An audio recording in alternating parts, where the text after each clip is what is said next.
bom dia muito especial para você que acorda todos os dias tendo a caatinga como vizinha, companheira e fonte de vida. Para quem mora no semiárido brasileiro, onde a esperança floresce mesmo diante da seca e cada chuva é celebrada como um presente.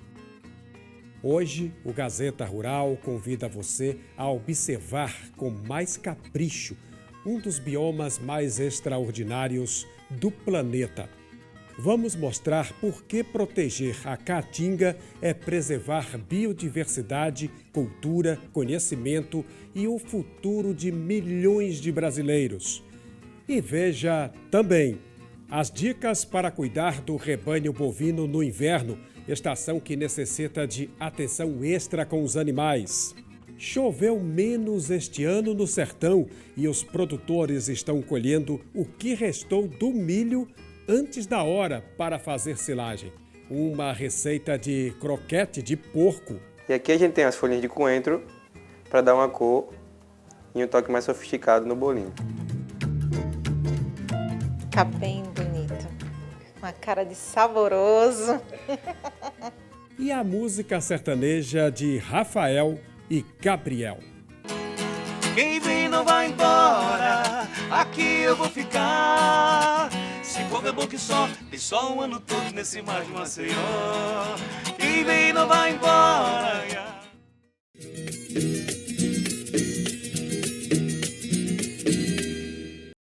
A gente começa o Gazeta Rural mostrando uma imersão na caatinga.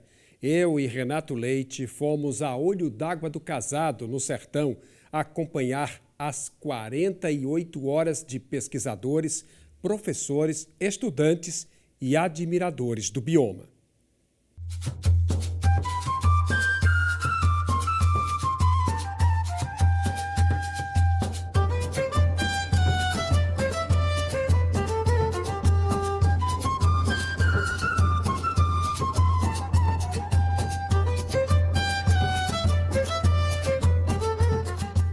Caatinga, um laboratório vivo, uma potência biológica de quase 87 milhões de hectares, segundo o mapeamento mais recente do Instituto Brasileiro de Geografia e Estatística, IBGE. A vegetação remanescente desse bioma está dividida em cerca de 47 mil fragmentos naturais espalhados pelo semiárido. O médico veterinário Rick Vieira chegou ao Instituto SOS Caatinga há 4 anos.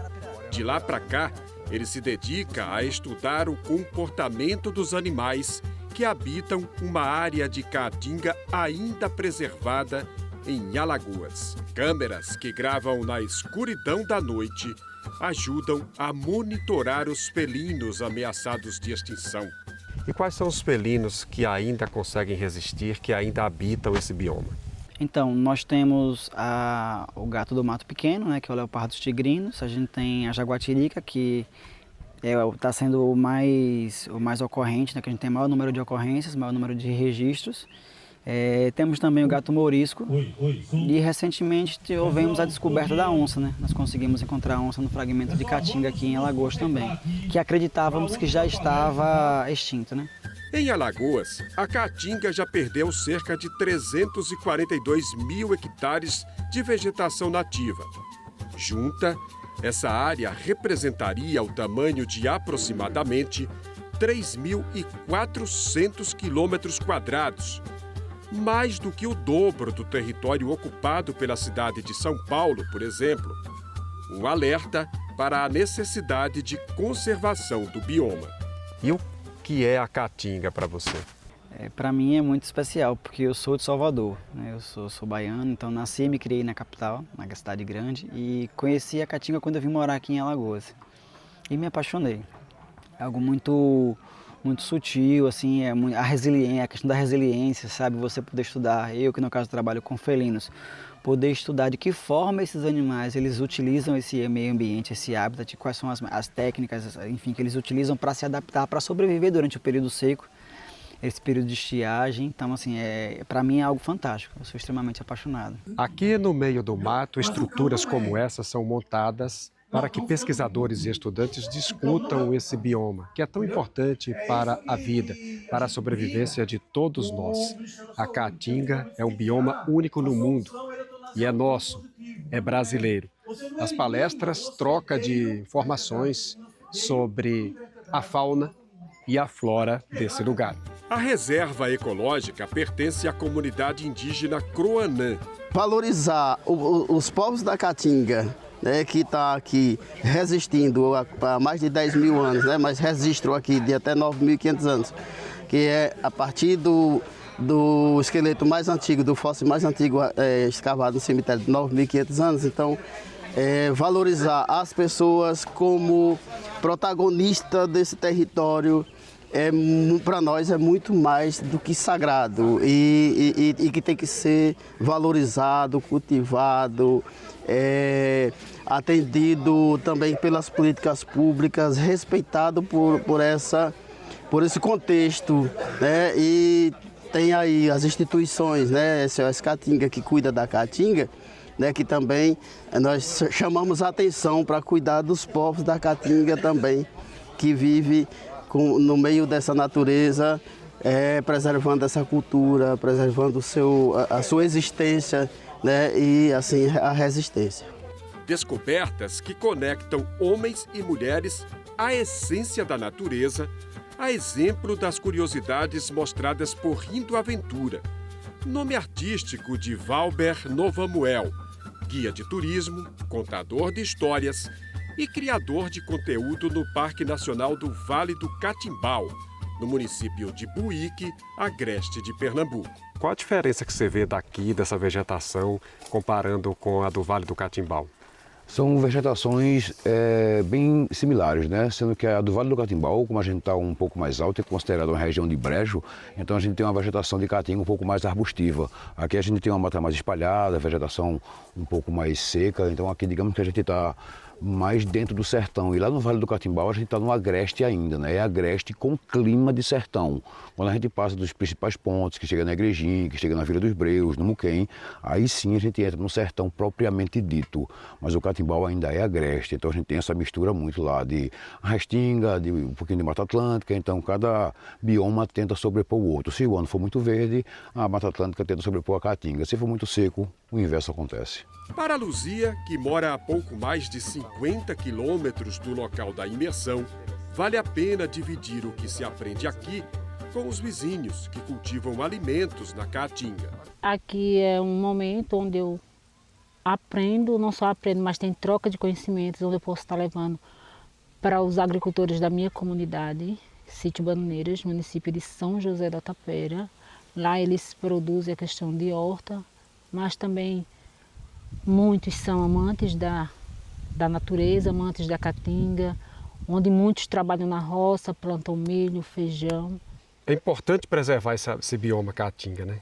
Muito importante que todos tenham o mesmo cuidado e o mesmo pensamento para que um dia a Caatinga seja mais respeitada e valorizada, porque ela merece. Esse nosso bioma também guarda marcas da história da ocupação humana.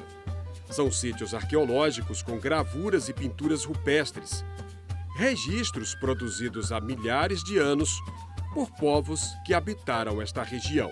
Nós temos mais de 150 sítios arqueológicos catalogados só na região de Olho d'Água do Casado. Quando a gente tem uma ideia, né, de que o sertão ele era um lugar desabitado, um lugar sem muita gente, a arqueologia vem justamente mostrar isso, que não é bem assim, né? Que esse lugar ele já era densamente habitado e que tinham muitas pessoas vivendo aqui. Um patrimônio histórico e cultural que reforça a importância da preservação não apenas do bioma, mas de todo o contexto ambiental que abriga esses testemunhos da presença humana no semiárido brasileiro. É um dos maiores tesouros que nós vamos ter no estado em termos não só ambientais, como também históricos. Um abrigo como esse paredão, ele revela um pouco sobre a história das pessoas que vieram antes de nós, antes dos alagoanos. São os primeiros habitantes da região e que mostram um pouco como essas pessoas coexistiram com o ambiente ao redor, que atualmente é uma caatinga bem mais seca, mas que no passado não era tão bem assim. E que também mostra pelas evidências que era bastante ocupado, diferente do que muitos pensam, o que demonstra mais uma vez como o homem ele pode sempre se adaptar ao ambiente.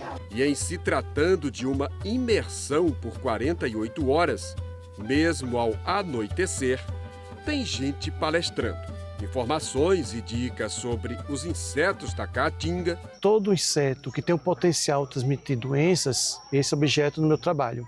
E aqui na caatinga não é diferente. Apesar de ser um bioma que as pessoas dizem que é seco, tem muita umidade, mas os insetos aqui, eles são adaptados a esse clima. Mosquitos, barbeiros, que são os insetos que transmitem doença de Chagas, caramujo chamado bionfalarias, que transmite a quistossomose, até mesmo animais vertebrados como os morcegos, que transmitem raiva. Então, todos os animais que são chamados de vetores de doenças, eles se adaptaram ao próprio ambiente seco, que é a caatinga, e conseguem assim manter os patógenos, que são os micróbios que provocam a doença, dentro desse bioma caatinga. E a participação do Ministério Público Estadual. A promotora de Justiça Ambiental, Lavínia Fragoso, apresentou os resultados das FPIs, a Fiscalização Preventiva Integrada. O programa, que atua na bacia hidrográfica do Rio São Francisco, com a cooperação de órgãos estaduais e federais. Nós temos aqui uma fauna importantíssima, com muitos animais, inclusive ameaçados de extinção. Tanto é que o Ministério Público, por meio do Plano de Ação Estadual, do Macaco Prego Galego, tem trabalhado não apenas em parceria com o SOS Caatinga, a Universidade Federal de Pernambuco, mas diversos órgãos para que a gente possa desenvolver esse trabalho de recomposição e de proteção da nossa fauna e da nossa flora.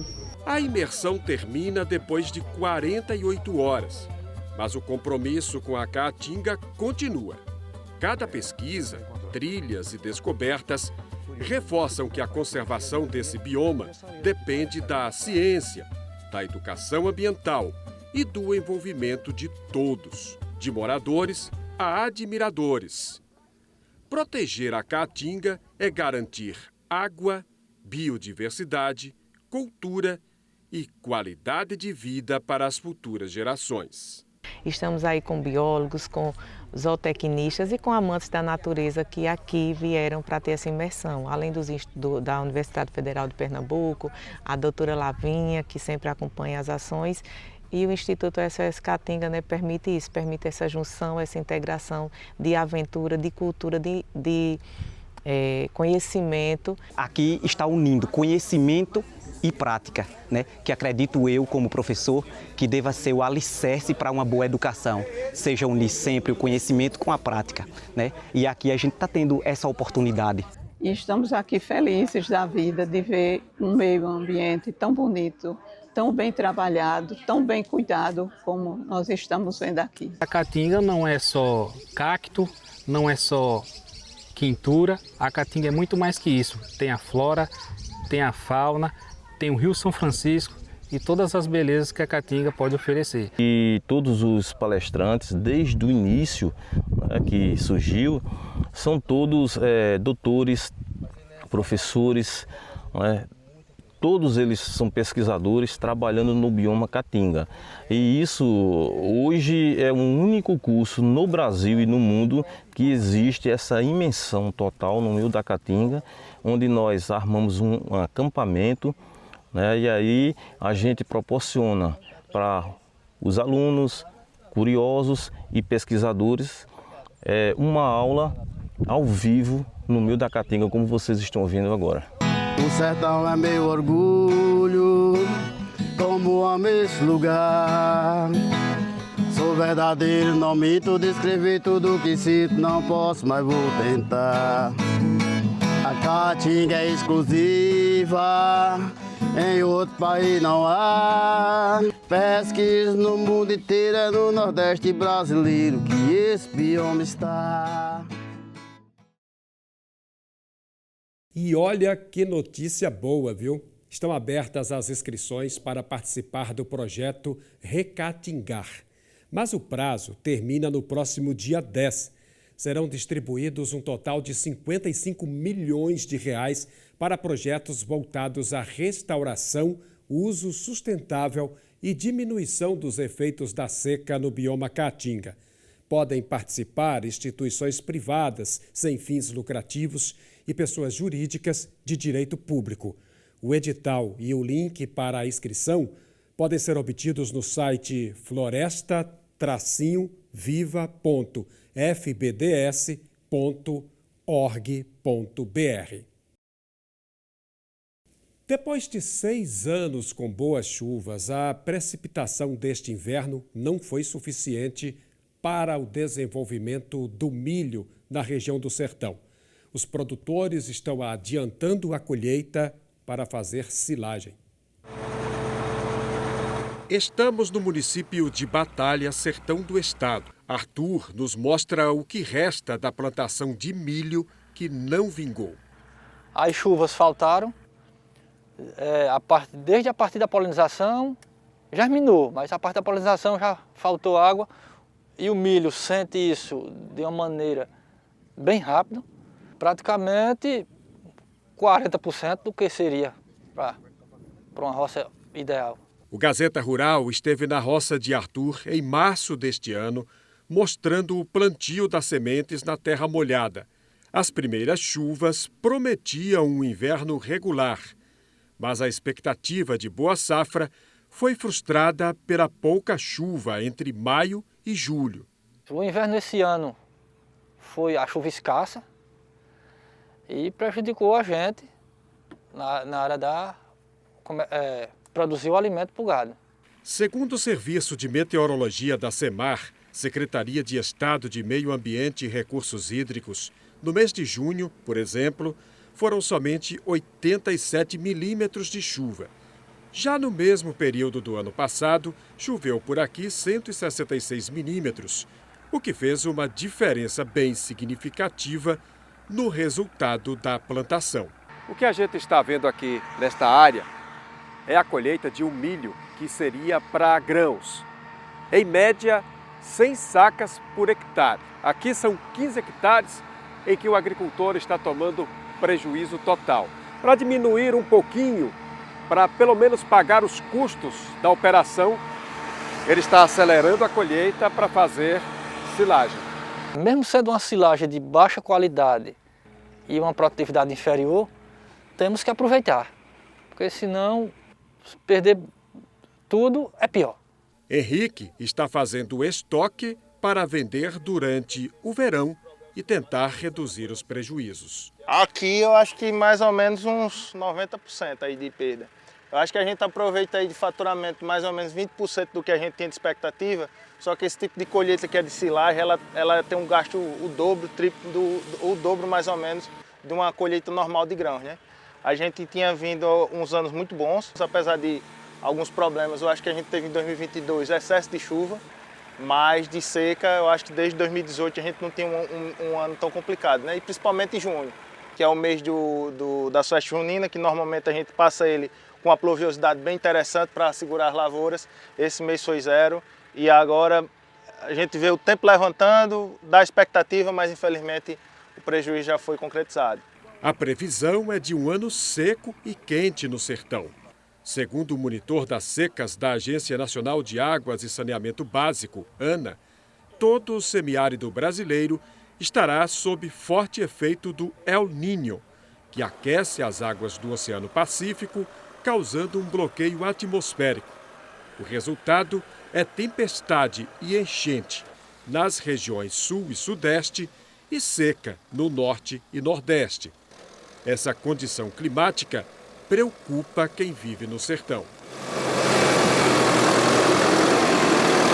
Nós estamos acostumados com 6 anos de chuvas regulares. Aí quando isso vem, causa uma surpresa e causa uma demanda de prejuízo, né, Amorim?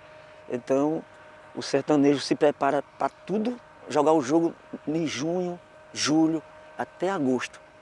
Infelizmente, o inverno foi irregular, precipitação baixa, e agora é colher os prejuízos e tentar amenizar o que está na roça, transformar não o grão, mas transformar tudo isso em silagem para sustentar a vacaria de leite, né? A gente não sabe até que ponto é o El Niño que já está impactando essa nossa situação, mas enfim, o sertanejo ele já tem que se preparar para os anos complicados, que senão aqui não seria sertão, seria mata, né? Mas assim, os últimos anos animou muita gente porque realmente eram anos bem abençoados. Esse ano foi abaixo da expectativa e a gente tem que sempre estar se preparando para esses anos mais difíceis da nossa região.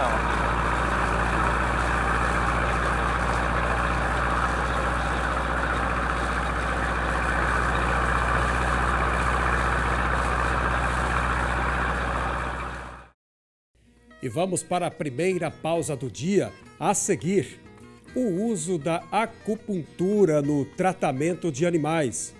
A acupuntura na medicina veterinária, principalmente em equinos, ela pode ser utilizada tanto para diagnóstico quanto para tratamento. E as dicas para prevenir doenças. E daqui a pouco no Gazeta Rural a gente vai falar sobre os cuidados para se ter com equinos e bovinos durante o inverno.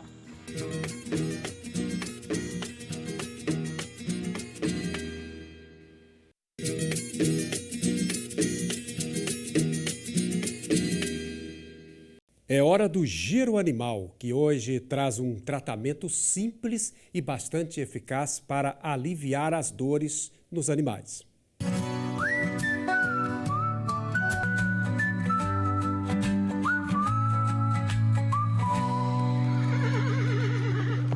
Hoje no Giro Animal nós vamos falar um pouco sobre acupuntura. Há mais de 2 décadas nós fazemos acupuntura. E daí vocês vão falar, né? É uma técnica alternativa? Não. A acupuntura tem milhares de anos, é da medicina tradicional chinesa, trabalha com ciclos energéticos, com meridianos e com pontos de acupuntura. Todo mundo pensa que a acupuntura é só as agulhas. Hoje a gente vai mostrar as modalidades de acupuntura, mas mais do que isso.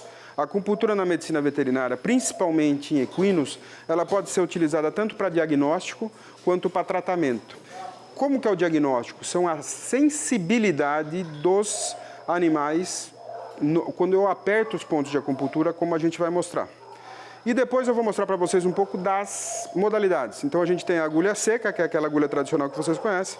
A gente tem eletroacupuntura, a gente tem laser puntura, a gente tem acupuntura, né, hemopuntura e a gente tem também implantes de ouro. Então a gente vai mostrar hoje as modalidades, né, para que podem ser indicadas e mais do que isso, né, trazer para vocês um grande leque que pode ajudar seus animais. A acupuntura pode ser usada isoladamente, mas ela pode também ser utilizada em conjunto com outras terapias para você diminuir o tempo da terapia ou até diminuir os fármacos. Por exemplo, na farmacopuntura eu posso utilizar 1/5, 1/10 das doses dos fármacos convencionais em pontos de acupuntura e ter a mesma finalidade, o mesmo resultado, o mesmo efeito. A gente está batendo agora as agulhas secas, mas a gente vai usar uma técnica que é uma variação com a moxa bustão, que é uma erva chinesa que chama Artemisia e que causa analgesia, né, e principalmente em animais que estão, né, no caso desse que está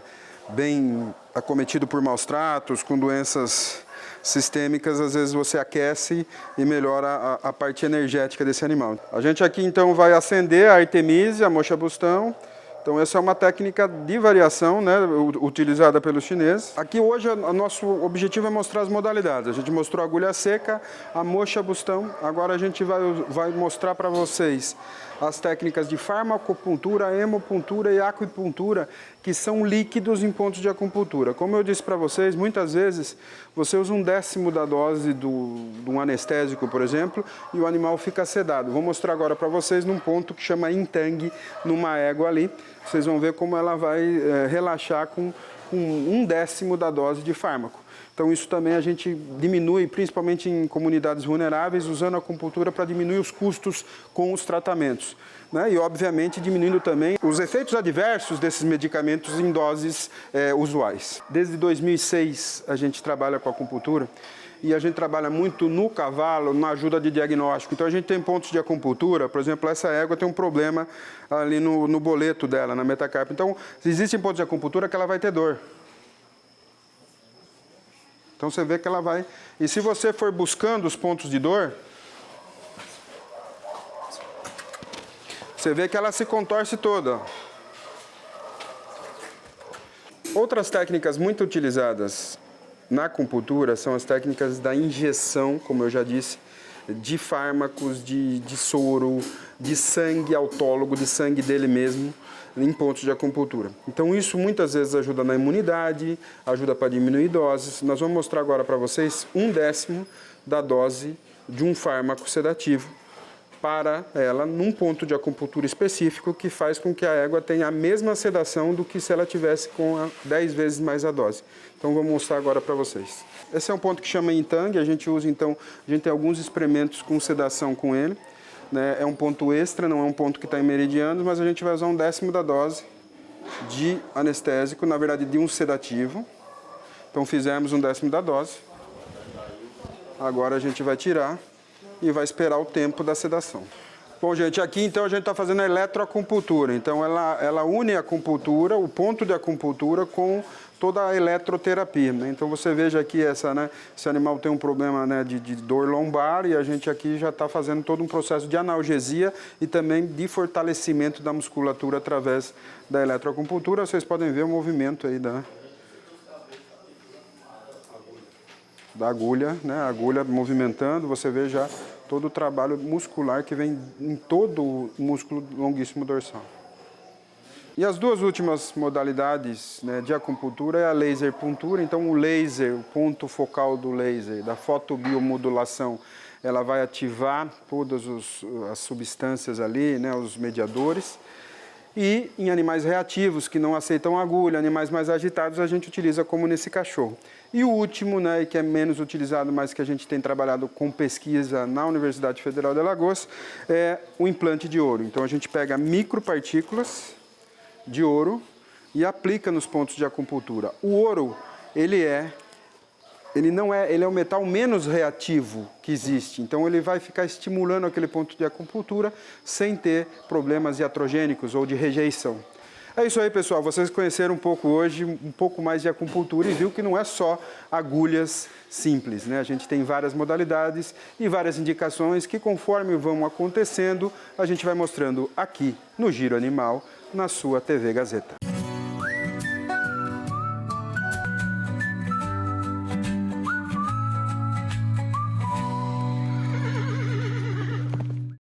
E aqui no estúdio é hora do nosso bate-papo.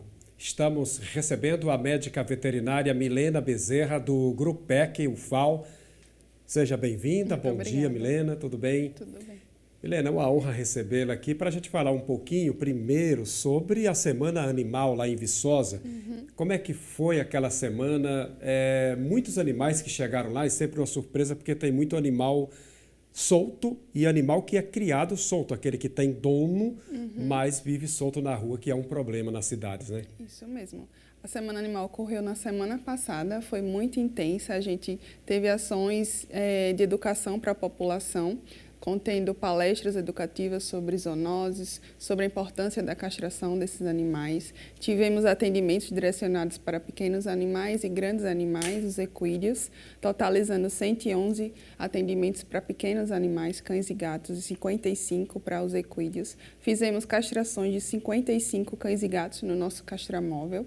E a gente recebeu esses animais nos atendimentos para vacinação contra a raiva, para vermifugação, que é muito importante a vacinação contra a raiva, principalmente para esses animais que têm tutor, mas está na rua, porque evita assim a transmissão do vírus da raiva para a população. Então, cuidar do bem-estar animal é cuidar da saúde da população como um todo. Teve um momento que envolveu bastante a participação das crianças, que teve até a distribuição da revista, você está com ela aí, né? O gibi Joca Jumento. É a história de um jumento, do jumento Joca, como é? Então, na parte de educação à população, a gente teve a distribuição desses gibis para as crianças, tivemos as palestras para os adultos e também foi assim uma ação que abrangeu todas as idades, né? Desde as crianças até os idosos. Levante um pouquinho aí, Milena, para a câmera, mostra para a câmera para nosso telespectador ver bem direitinho aí. Esse gibi, ele fala da importância e do cuidado com a espécie, que é o jumentinho. Então, foi uma ação educativa, muito educativa, as crianças adoraram. Muitas crianças receberam esse gibi. E bem animado, né? Bem a qualidade de capa. Essas revistinhas, elas vão continuar sendo distribuídas para a população? Sim. Olha aí, bem interessante. Como é que a população de lá tem acesso a esses gibis? A gente tem no Grupec disponível esses gibis e aí a gente pode estar fazendo a distribuição também. Geralmente tem alguns projetos que é distribuído em escolas e aí sempre o pessoal da medicina do coletivo está distribuindo esses gibis. Então, foi uma ação bastante positiva, né, para a população local. Agora, Milena, o STF tomou uma decisão com base numa ação de uma prefeitura do interior de São Paulo e que obriga as prefeituras, torna as prefeituras, a partir de agora, responsáveis para acolher e cuidar desses animais nas ruas. Como é que a medicina veterinária, você como médica veterinária, vê essa decisão? Então, é uma decisão muito importante porque a gente tira a responsabilidade total dos protetores que são independentes, das ONGs que estão com acúmulo de animais. E é muito importante que o Estado ele se envolva nisso, já que, como eu falei anteriormente, a saúde única ela envolve a população inteira, né? Tanto os animais como nós, seres humanos. Então, ter controle disso, de ter abrigo para esses animais, ter atendimento, microchipagem, campanhas de castração, ela vai influenciar no controle populacional, evita a transmissão de zoonoses. Então, é um cuidado com o todo, não só com os cães ali. É uma questão de saúde pública, né? Que nem você reforçou aí. Quando há esse envolvimento, esse cuidado com a saúde dos animais, isso reflete também na questão da saúde humana, né? Com certeza, com Porque toda certeza. os animais, principalmente os cães, eles são transmissores de algumas doenças, né? Isso. Até o perigo da raiva. Justamente. Então, com esse controle dos animais e cuidado, a gente consegue realmente ter o cuidado com a saúde única, com todos nós. E o que esperar daqui para frente, de agora em diante, é que as prefeituras se adequem e cumpram essa determinação? O que a gente espera é a realização de políticas públicas, né, que realmente bote em prática essa decisão, porque é muito importante que não seja só responsabilidade de poucas pessoas, mas que seja responsabilidade de todo mundo, esses animais que estão nas ruas. Milena, agradeço a sua participação aqui no Gazeta Rural e reforça aí a importância de as pessoas cuidarem direitinho dos seus bichos de estimação. Com certeza. Pode passar esse reforço, a sua mensagem final aí no Gazeta Rural. Então, agradeço pelo convite e se você tem um animalzinho, sempre cuide dele, faça a vacinação, vermifugação. A castração não é só evitar ter mais filhotes, mas é uma questão de saúde também do seu animal. E também é um controle populacional e sempre mantenha o seu pet na sua casa, em controle da saúde dele, porque assim a gente evita a transmissão de doenças e todo mundo fica bem, né? Muito obrigado, Milena. Um bom domingo para você. E olha, gente, o inverno é uma estação que necessita de cuidados extras com os animais, viu? Chove mais, é mais úmido e isso favorece o aparecimento de doenças oportunistas. Nossa reportagem foi à Universidade Federal em Viçosa, no Grupec, e vamos mostrar 2 reportagens sobre o tema. Hoje, dicas importantes para vacas e bezerros. Olá, bom dia para você. Nós estamos no meio do inverno e apesar desse sol todo, é preciso ter alguns cuidados com o manejo dos animais que muda nessa época do ano. Então nós viemos aqui no curso de Medicina Veterinária da Universidade Federal de Alagoas, em Viçosa, para pegar algumas dicas e passar para você, criador, criadora que está nos assistindo agora. Nós vamos conversar com a professora Gildeni, ela que é especialista em ruminantes e ela vai explicar para a gente o que é que muda. Bom dia, professora. O que é que muda no cuidado com o gado nesse período do ano? O período do inverno é um período muito interessante. A gente tem uma alta disponibilidade de forragem, mas a gente tem um desafio muito grande que é contornar os efeitos da umidade. Então, Para os bezerros que nascem, a gente tem que ter um cuidado muito importante com o umbigo. Para as vacas, o local de pastejo é muito importante, porque a umidade ela acaba predispondo a problemas no casco. Tem que ter um cuidado muito grande com o carrapato, que aumenta nessa época, e também tem uma maior incidência de problemas respiratórios, devido à amplitude térmica. A gente está aqui, nesse horário a gente tem uma temperatura que está relativamente elevada, quando a gente está no amanhecer e no final do dia essa temperatura diminui. E isso acaba sendo um desafio, principalmente para os animais mais jovens. Então não que esses cuidados não sejam importantes também na época do verão, mas eles têm que ter intensificados nessa época de inverno. Primeiro grande ponto, cuidado com a umidade, como a senhora já falou. Exatamente. Então aqui a gente tem que ter cuidado, como a gente falou, o exemplo, para aqui. Esse bezerro tem 24 horas de nascido, então é muito importante a gente cuidar de uma forma o mais breve possível desse umbigo. Tá? Então aqui, ó, a gente tem um animal que ele precisa. Aqui na Fazenda São Luís, a gente costuma curar o umbigo dos animais com iodo. A gente faz uma solução de iodo a 5% e a gente mergulha esse umbigo em torno de 30 segundos nessa solução. Isso vai fazer com que o umbigo ele venha secar, a gente chama de cauterizar. Geralmente a gente coloca num vasilhame de boca larga, para que eu possa inserir todo o umbigo dentro dessa solução. Aqui, ó, nesse vasilhame de boca larga, tá? E esse iodo, se você quiser, a gente coloca em vasilhames que ele pode ser reutilizado. Você pode colocar ele com... Esse vasilhame não tem, mas um outro vasilhame que tem a boca. Porque você só vai, de fato, perder essa solução quando você tiver uma sujidade bem grande. Então, coloca um vasilhame de creme que tem boca aberta e aí a gente coloca o umbigo. Ó. Aqui ele vem todinho. Tenta botar fora da urina dele. Opa. E aqui a gente aguarda em torno de 30 segundos, tá? Para a solução vir cá impregnar nessa região, na região do coto umbilical. Isso aqui a gente vai fazer 2 vezes ao dia, por 3 dias é o suficiente, garantindo que tenha cauterização total do cordão umbilical. Voltando a falar sobre os cuidados com os animais nesse período de inverno. No início você falava também sobre os cuidados com outros determinados tipos de feridas no casco. Exato. Assim, com o casco, se a gente fizer uma comparação, o casco é que nem a unha da gente. Então imagine que quando a gente vai fazer as unhas, a gente coloca as mãos na umidade para aí conseguir fazer toda a asepsia das unhas. Para as vacas e os bovinos, o que é que acontece? A umidade, ela deixa o espaço interdigital mais frágil. E como deixa mais frágil, se eu tiver um ambiente com pedras, qualquer coisa que venha lesionar esse espaço interdigital permite a entrada de micro-organismos. Então tem doenças que são causadas por micro-organismos que são presentes nas fezes. Então imagine, você tem a umidade que deixou frágil e as fezes que são comuns. Então qual é o cuidado que tem que se ter nesse período? Evitar essas áreas com bastante esterco. Porque muitas vezes a gente, eu vou prender as minhas vacas no curral. E quando a gente vem no curral, você tem muito esterco com urina e com água.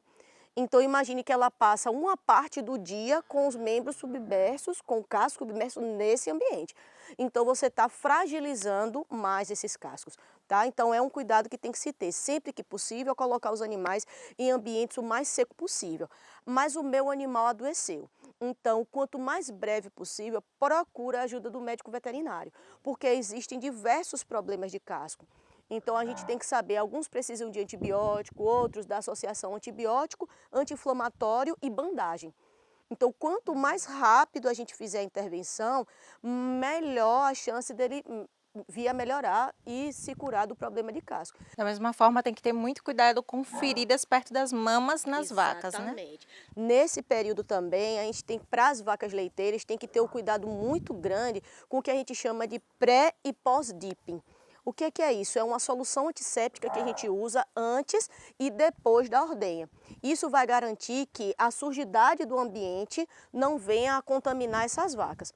Então, o que é que a gente recomenda? Além do pré e pós-dip, se eu tiver uma vaca que tenha o úbere muito cheio de lama, a gente não recomenda lavar o úbere totalmente. A gente recomenda principalmente uma limpeza que seja restrita aos tetos. Então, limpar esses tetos antes da ordenha e permitir que essas vacas, após a ordenha, elas fiquem em um ambiente seco, de preferência em pé.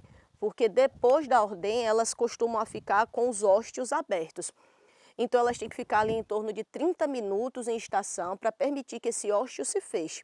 E quanto à questão de vermifugação nesse período, já que é um período assim bastante propício para carrapatos em geral? 95% dos carrapatos estão no ambiente e o carrapato precisa de calor e umidade. Então, existe um aspecto que a gente trata de uma cultura integrada para evitar o carrapato. Então, os banhos carrapaticidas, eles são eficazes, mas não devem ser a única medida de controle do carrapato. Uma das medidas é você dar o banho da forma correta e associar animais mais resistentes. Eu digo sempre para os produtores que procurar vacas ambientadas àquele lugar, porque ali elas já têm determinada resistência ao carrapato. Se eu comprar uma vaca do sertão e trazer para cá, elas não têm contato com o carrapato. Então isso é muito ruim, elas são mais susceptíveis tanto ao ectoparasito como também às doenças veiculadas por ele. Associar a troca de piquetes para aquele piquete vazio, quebrar o ciclo do carrapato, então são todas medidas que devem ser usadas de uma forma integrada. De quanto em quanto tempo o banho? O banho carrapaticida ele vai muito de acordo com o princípio ativo, mas de uma forma geral ele é em torno de 21 dias. Ok, professora, muito obrigada pelas dicas, espero que você aí em casa tenha aproveitado bastante essas dicas. No próximo programa, a gente mostra os cuidados que devem ser reforçados com os equinos. Agora, a última pausa de hoje. Na volta tem receita. Bom dia para você que está acompanhando o Gazeta Rural. Hoje a gente vai aprender a fazer um croquete de suíno com o chefe Levi Silva. E música sertaneja. E só pra me machucar, fui sem medo de sofrer, onde errar. Como uma dor que mata aos poucos, eu não sei a curar.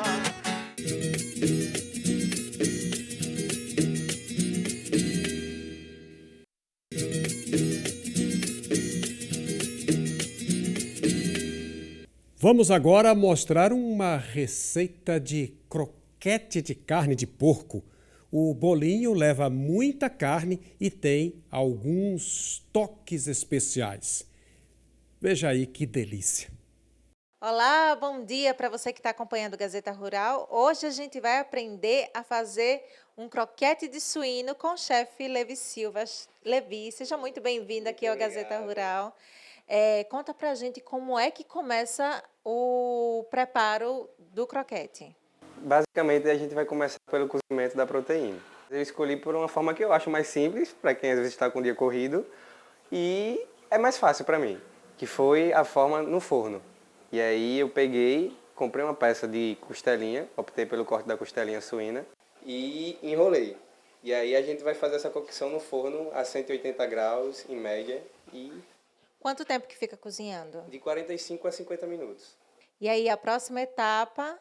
E aí a próxima etapa, basicamente, é a gente desfiar essa proteína. A gente vai desfiar a carne suína, depois de cozida, no forno. E aí depois a gente só vai misturar com o molho.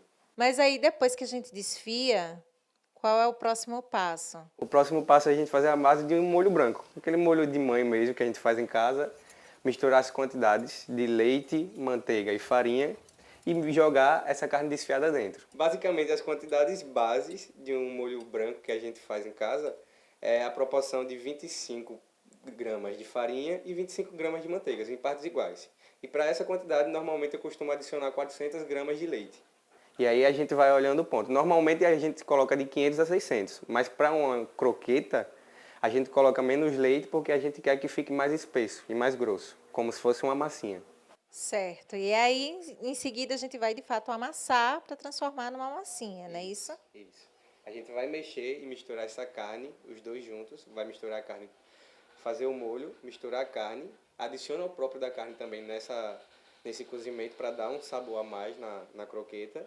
E aí, basicamente, a gente vai para o congelador. Quanto tempo esses bolinhos precisam ficar congelados? Em média, essa massa vai congelar por 2 vezes. Ela vai congelar a primeira vez, quando a gente faz essa massa. E aí a gente vai deixar de 20 a 30 minutos no congelador, até pegar uma consistência mesmo. É questão de...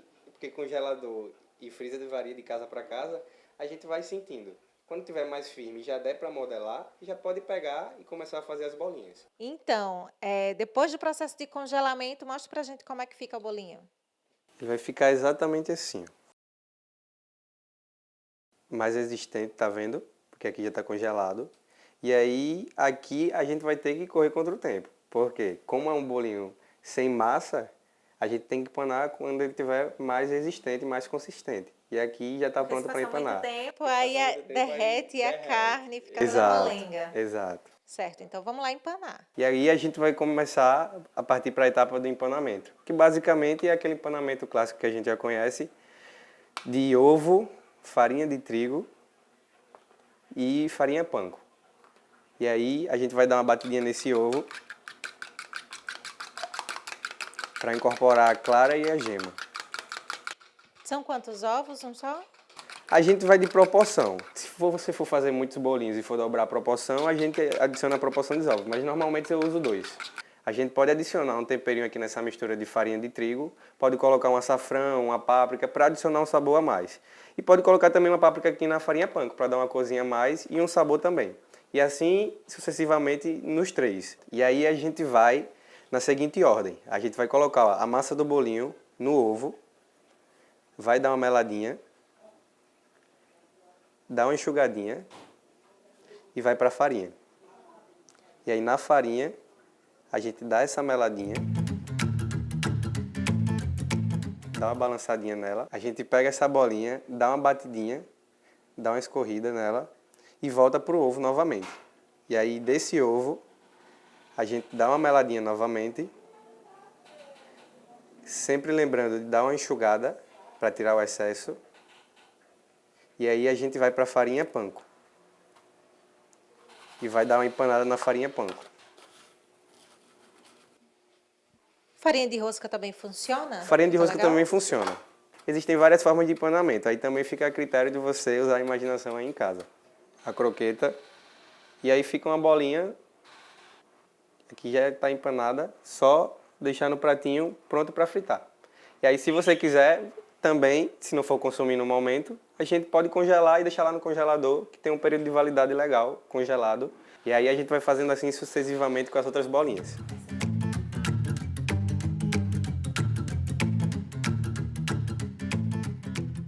Agora a gente vai para a etapa da fritura. E aí vamos lá. E aí quando a gente vê, quando o óleo está quente, e a gente vai partir para a parte da fritura. A gente vai colocar os bolinhos numa escumadeira e vai jogar na panela. Essa é uma parte que a gente deve se atentar com algumas coisas. E uma delas é o óleo em temperatura muito alta, para não dourar muito por fora e ficar cru por dentro ou gelado por dentro. E outra é o óleo muito baixo, para não encharcar o bolinho também.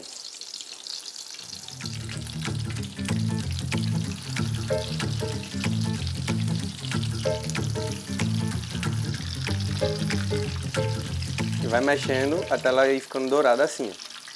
O ponto para saber que está pronto é a bolinha ficar douradinha. Douradinha, isso.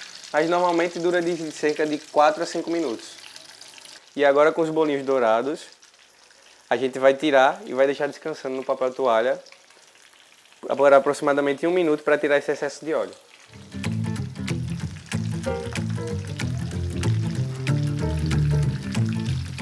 Agora, com os bolinhos já fritos, a gente vai colocar no prato para dar aquela degustada. Aqui eu tenho barbecue na bisnaga e tenho uma maionese. Maionese base, leite, aquele ovo, óleo, e aí a gente vai dando ponto.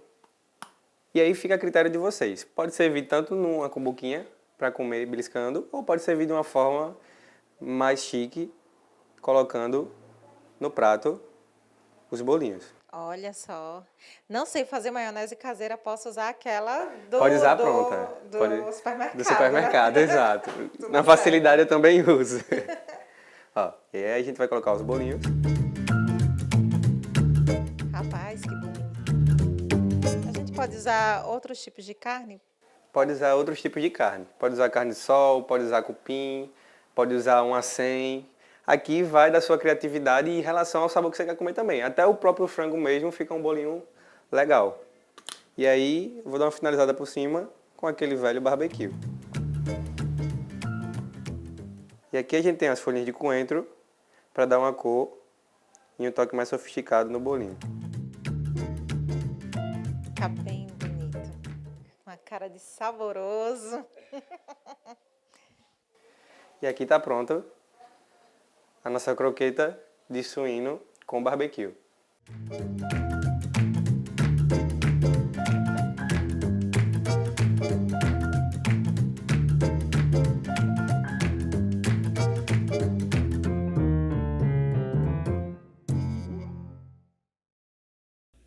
E no próximo dia 8, esta semana, tem um passeio diferente a uma produção de mel. É o Trem do Mel. Veja como participar.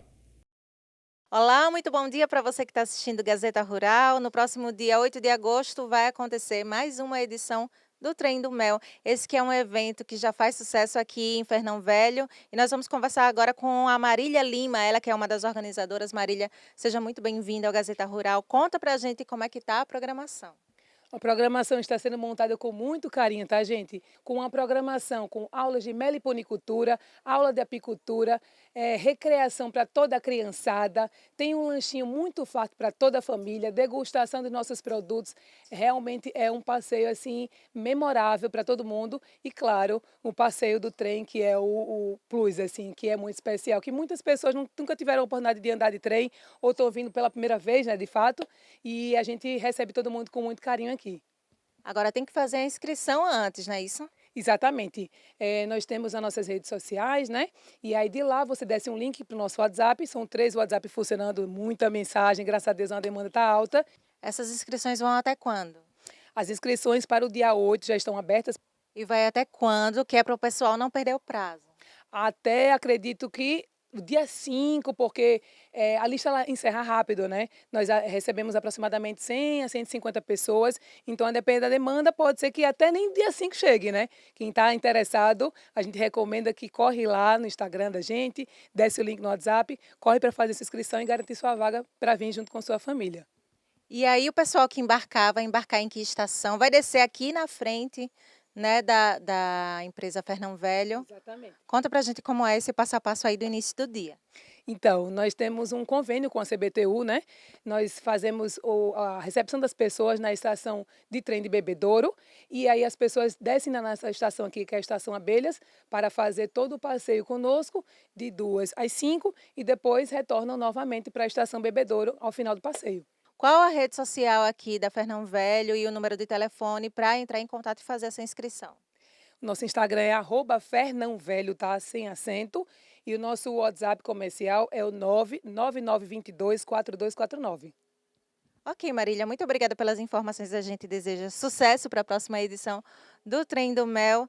É isso, você aí em casa quer fazer um passeio diferente, quer conhecer a produção de mel aqui dentro de Maceió mesmo, então corre lá nas redes sociais, no telefone que a Marília passou e faz a sua inscrição. Volto com você aí no estúdio, Amorim. A música de hoje é com a dupla sertaneja Rafael e Gabriel. Vamos ver. Olá, muito bom dia para você que está aí acompanhando Gazeta Rural. Hoje nós vamos conhecer uma dupla sertaneja que é, na certidão de nascimento, paranaense, mas de coração é alagoana. Com vocês, Rafael e Gabriel. E põe mais uma noite aí na conta da loucura. Hoje o desejo é quem vai levar a culpa do cabelo bagunçado, perfume misturado, seus olhos passeando no meu corpo todo. E põe mais uma noite aí na conta da loucura. Hoje o desejo é quem vai levar a culpa do cabelo bagunçado, perfume misturado, seus olhos passeando no meu corpo todo. Coração nem precisa saber que hoje estou coração nem precisa saber que hoje estamos no Gazeta Rural. Ê, beleza! Bom dia, pessoal! Como é que essa dupla paranaense veio cair de paraquedas, vamos assim dizer, aqui em Maceió? Pois é, as coincidências da vida, né? A gente, eu lá de Londrina, vim para cá há 35 anos, encontrei o parceiro aqui, trabalhava na oficina, eu fui levar meu carro lá, acabei conhecendo ele, conversa vai do porta a porteira, né, parceiro? É isso aí, a gente, né, tem uma comunicação bem peculiar do nosso Paraná, nosso né? sotaque, O nosso né? porta, porteira, portão. Quando eu olhei, eu falei assim, esse cara não é daqui. Ele vive aqui, mas ele é de fora. E começamos a conversar, né? Isso. E acabamos, né, nos conectando com E alagoanos hoje de coração. A Com dupla certeza, a gente tem o maior com certeza. prazer dizer que é uma dupla alagoana. Isso aí. E as referências musicais de vocês? Ah, são várias, hein? Na verdade, esse start do sertanejo, para mim, veio do Bruno Marrone, para montar o projeto, né, o Rafael Gabriel, mas vem lá dos berços da moda sertaneja de Londrina, ouvindo Milionário Zé Rico, Mato Grosso e Matias, Tunique Tinoco, aquelas modas bem raiz, Tião Carreiro, Chico Rei Paraná. Chico Rei Paraná. E sertanejo raiz. Sertanejo raiz, né? E com a chegada lá dos anos 2000 do Bruno Marrone, trouxe aquela pegada um pouco mais pop, né? Puxando às vezes um pouquinho pro rock, que é a minha veia que eu tenho também um pouquinho do rock, para quem conhece a banda Big Jones. E é isso, aí aflorou nessa junção de um sertanejo um pouco mais pop, sem perder a raiz dos modão sertanejos. E quanto mais eu penso no que aconteceu, do seu apartamento, à procura de um amor que não tem mais fim. Foi loucura, sedução, um acaso da paixão, e só pra me machucar fui sem medo de sofrer ou de errar. Como uma dor que mata aos poucos, eu não sei a curar, e de tanto procurar eu te perdi. Foi uma noite nada mais, foi um acaso bom demais. Ah, não consegui trazer você pra minha vida.